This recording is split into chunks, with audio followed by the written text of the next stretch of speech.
Hello everyone, तपस्या education में आप सभी का स्वागत है। हम वेस्टर्न फ़िलॉसफ़ी को डिस्कस कर रहे थे, जिसमें हमने दो ब्रांचेस डिस्कस की थी, आइडियलिज़म और रियलिज़म को, जिन्हें आप देख सकते हैं। इस वीडियो में हम नेचुरलिज़म के बारे में स्टडी करेंगे। तो चलिए शुरू करते हैं। देखिए, जो नेचुरलिज़म है, इसमें क्या क्या पॉइंट्स दिए हैं कि सबसे पहले है back to nature and according to nature. आपको नेचर की तरफ लौटना है और अकॉर्डिंग टू नेचर चलना है। नेचुरलिज़म में जो नेचर है वही अल्टीमेट रियलिटी है, नेचर ही रियल है। और नेचर जो है वो ईश्वर नहीं है। जैसे आपने आदर्शवाद में देखा था कि ईश्वर को प्रमुखता दी गई थी, इसमें नेचर को प्रमुखता दी गई है कि नेचर सब कुछ है। तो नेचर क्या है, जो हमारे आसपास का वातावरण है वही नेचर है और नेचर ही सुप्रीम है। There is not an ideal और सुप्रीम वैल्यू। कोई भी आइडियल या सुप्रीम वैल्यू नहीं है, जो कुछ भी है वो नेचर है। Nature is real. अब अगर हम इसके एक्सपोनेंट्स की बात करें तो सबसे पहला नाम आता है रूसो का। रूसो ने इस फिलॉसफी को डेवलप करने में बहुत ज़्यादा योगदान दिया है। उसके बाद नाम है एरिस्टोटल का, डार्विन का, मॉन्टेसरी का।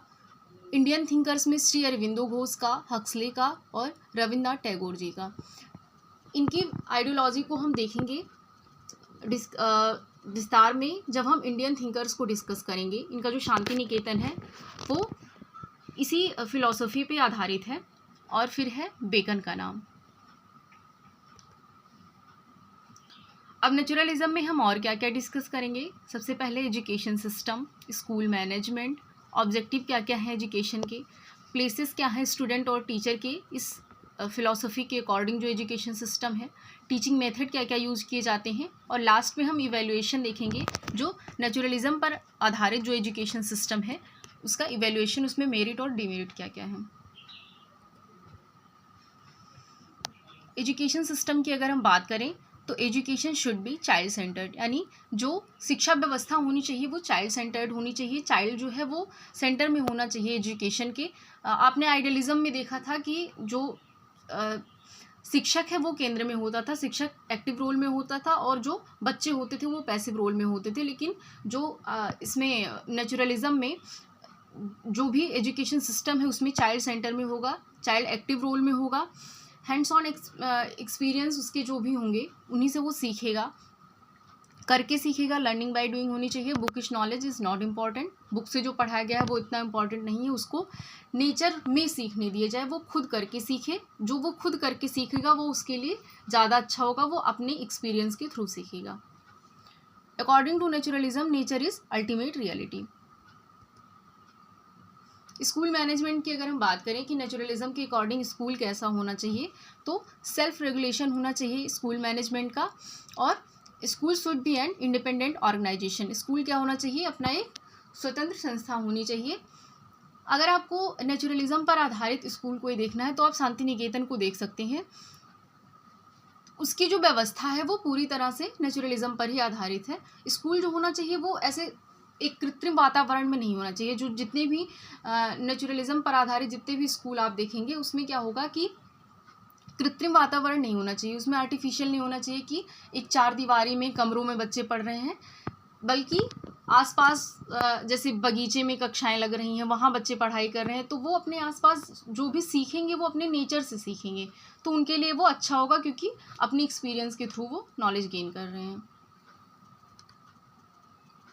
अब देखिए, नेचुरलिज्म पर आधारित जो शिक्षा व्यवस्था है उसमें ऑब्जेक्टिव क्या क्या है एजुकेशन के। प्रिपेयर करना उनको लाइफ कॉन्फ्लिक्ट के लिए, यानी उनके जीवन में जो भी संघर्ष है उनके लिए उनको तैयार करना बच्चों को। एडॉप्टेशन टू इन्वायरमेंट, वातावरण के प्रति उनके अनुकूलन को विकसित करना। सेल्फ मैनेजमेंट, सेल्फ एक्सप्रेशन, ऐसा नहीं है कि बच्चा पैसिव रोल में है, सिर्फ जो भी टीचर पढ़ा रहे हैं उनको वो सुन रहा है लेक्चर मेथड के थ्रू और सिर्फ बुकिश नॉलेज वो गेन कर रहा है। सेल्फ मैनेजमेंट सीखे और अपने आप को एक्सप्रेस करने की उसमें क्षमता विकसित हो। डेवलपमेंट ऑफ इंडिविजुअल इंडिपेंडेंस, व्यक्तिगत स्वतंत्रता का विकास हो। जो नेचुरलिज्म फिलॉसफी है वो व्यक्तिगत स्वतंत्रता की ओर ज़्यादा फोकस करती है कि जितने भी बच्चे हैं उनकी अपनी अपनी व्यक्तिगत विभिन्नताएं हैं और उनको डेवलप करने का कार्य करना चाहिए एजुकेशन को। कोऑर्डिनेशन होना चाहिए उनकी बेसिक इंस्टिंक्ट में और ऑटोनोमस डेवलपमेंट उनका होना चाहिए। प्लेस क्या है स्टूडेंट और टीचर का, तो देखिए जो नेचुरलिज्म पर आधारित शिक्षा व्यवस्था होगी उसमें चाइल्ड जो होगा वो सेंटर में होगा। फिजिकल डेवलपमेंट जो चाइल्ड का होगा वो सबसे ज़्यादा इम्पॉर्टेंट होगा, और टीचर क्या होगा, एक फैसिलिटेटर की तरह होगा, ठीक है। अब आप जो जितने भी मॉडर्न पॉलिसीज़ देखते हैं, जैसे अगर आप NSCF 2005 को देखें, उसमें भी टीचर को एक फैसिलिटेटर माना गया है। जो हमारी पुरानी शिक्षा व्यवस्था थी उसमें टीचर क्या था, सेंट्रल रोल में था। टीचर ही सब कुछ डिसाइड करता था, और जो कुछ भी पढ़ाना है, कैसा करिकुलम है, वो सारी चीज़ें टीचर के अकॉर्डिंग डिसाइड होती थी, और पैसिव रोल में होता था जो बच्चा होता था वो। लेकिन इसमें क्या है, टीचर एक फैसिलिटेटर की तरह कार्य करेगा, एक सुविधादाता की तरह कार्य करेगा, और जो बच्चा होगा वो उसमें सुप्रीम रोल में होगा, और इनका जो टीचर का स्थान होगा वो पर्दे के पीछे होगा, सिर्फ और सिर्फ वो उनके पथ प्रदर्शक का कार्य करेगा। Nature is real teacher of child, जो नेचर है वही बच्चे का रियल टीचर है। टीचिंग मेथड इसमें क्या क्या यूज़ किए जाते हैं, लर्निंग बाय डूइंग होना चाहिए, डॉल्टन मेथड है, ह्यूरिस्टिक मेथड है, प्लेवे मेथड है, और मॉन्टेसरी मेथड है। आप देखेंगे जो मॉडर्न टीचिंग मेथड जितने भी यूज किए जाते हैं वो कहीं ना कहीं नेचुरलिज्म से प्रभावित हैं। अब अगर हम इवैल्यूएशन देखें ओवरऑल कि नेचुरलिज्म में पर आधारित जो शिक्षा व्यवस्था है उसकी मेरिट्स और डिमेरिट्स क्या क्या हैं, तो नेचुरलिज्म जो है वो साइंटिफिक पॉइंट ऑफ व्यू देता है। सबसे पहले इसकी मेरिट तो ये हो गई, और चाइल्ड सेंटर एजुकेशन है। पहले की जो फिलॉसफी थी, आइडियलिज्म जो था, वो कहीं ना कहीं आप देखेंगे कि जो गुरुकुल पद्धति थी उससे बिलोंग करता था, कि जो शिक्षा होती थी वो टीचर सेंटर्ड होती थी, उसमें टीचर एक्टिव रोल में होता था। तो इससे क्या होता था कि बच्चे का संपूर्ण विकास नहीं हो पाता था, ओवरऑल डेवलपमेंट नहीं हो पाता था, क्योंकि कहीं ना कहीं बच्चा क्या होता था, पैसिव रोल में होता था, उसको सिर्फ बुकिश नॉलेज दी जाती थी, और वही उसको बोलने का अधिकार तो था नहीं, उसको जो भी सिखाया जाता था वो सिर्फ सीख लेता था।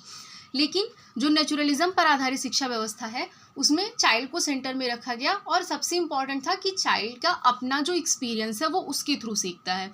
अगर वो कुछ गलती करता है तो उसको दंड देने का भी अधिकार नहीं है टीचर को, जो भी गलती वो करेगा तो नेचर उसे दंड देगी और वो फिर सीखेगा, अपने अकॉर्डिंग सीखेगा। तो इसमें चाइल्ड को सेंटर में रखा गया, और जो हमारी मॉडर्न एजुकेशन साइकोलॉजी और सोशियोलॉजी है वो नेचुरलिज्म पर बेस्ड है। जैसे आप NEP 2020 की बात करें, उसमें देखेंगे आप जितने भी टर्म्स दिए हुए हैं, चाइल्ड सेंटर एजुकेशन है, उनके लिए परख की व्यवस्था की गई है, तो ये सब जितने भी इवैल्यूएशन सिस्टम दिए गए हैं उनके, वो सब चाइल्ड सेंटर कहीं ना कहीं हैं। तो ये सब जितने भी मॉडर्न एजुकेशन सिस्टम है वो कहीं ना कहीं नेचुरलिज्म पर बेस्ड आपको दिखाई देगी। अब इसकी डिमेरिट अगर हम बात करें तो इसमें फोकस किया गया मटेरियलिस्टिक वर्ल्ड पे, बच्चे के आध्यात्मिक चेतना के विकास पर बल नहीं दिया गया, उनके शारीरिक विकास पर ज़्यादा जोर दिया गया। लेकिन उसके अंदर शारीरिक विकास के साथ साथ उनमें नैतिक गुणों का विकास भी आवश्यक है, तभी उसका एक अच्छा व्यक्तित्व निखर कर सामने आएगा। और जो ऑब्जेक्टिव थे वो सेटिस्फैक्टरी नहीं थे। तो अगर हम इसके मेरिट और डिमेरिट दोनों को समझें, उसके बाद भी निष्कर्ष निकालें, तो जो नेचुरलिज्म है उसने हमारी आधुनिक शिक्षा व्यवस्था को बहुत हद तक प्रभावित किया है, और उसके बहुत सारे पॉजिटिव पॉइंट्स हैं जिन्हें आधुनिक शिक्षा व्यवस्था में ऐड किए गए हैं, और जितनी भी पॉलिसीज़ में इस समय बनती है उसमें नेचुरलिज्म के जो पॉइंट्स हैं उनको लिया जाता है। Thank you so much.